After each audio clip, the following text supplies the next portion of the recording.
यो चाहिँ मेरो यो विकेन्डको हार्भेस्ट भिडियो हिजो र आज गरेर मैले जम्मा यति हार्भेस्ट गरेको छु। अरु भेजिसहरु पनि छ। यो चाहिँ आज बिहान हार्भेस्ट गरेको।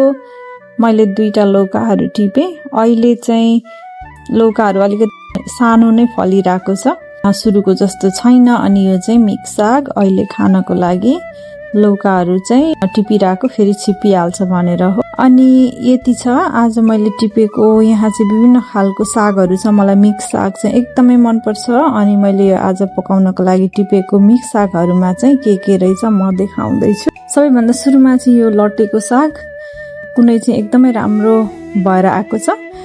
अनि अलिकति यो पनि टिपे। त्यसपछि यो चाहिँ क्याङकङ साग अथवा यसलाई के थाई पालुङ्गो पनि भनिन्छ, वाटर स्पिनिच पनि भन्छ। अनि यो चाहिँ सुठुनीको मुन्टा अथवा सखरखण्ड, त्यो विलेजमा पाउने सेतो खालको सुठुनीको मुन्टा हो यो। अनि त्यस्तै यो चाहिँ हाम्रो नेपाली लोकल सुठुनी पाउने त्यसको मुन्टा हो यो।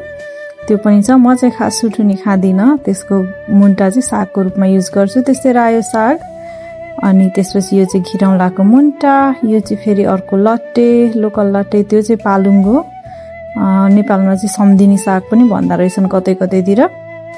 त्यस्तै यो चाहिँ छ गार्लिक चाइप्स, यो पनि एकदमै राम्रो फ्लेभर दिन्छ। अनि यो घिरौँलाहरु चाहिँ हिजो टिपेको, खुर्सानी पनि हिजै टिपेको। अनि खुर्सानीहरुमा चाहिँ कुनै डल्ले खुर्सानी पनि छ, ढिँडी पनि छ।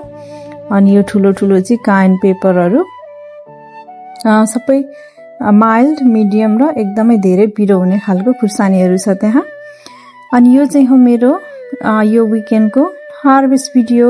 अब अहिले चाहिँ अलिकति एक्साइटिङ टाइम हुँदै गइराछ। गार्डनमा धेरै धेरै भेजिसहरु चाहिँ फुल्दै गइराछ। अब यो अलिअलि पिक गर्न पनि भइराछ। बिस्तारै चाहिँ अरु धेरै भेजिसहरु पनि हार्भेस्ट गर्नलाई रेडी हुँदै जानेछ।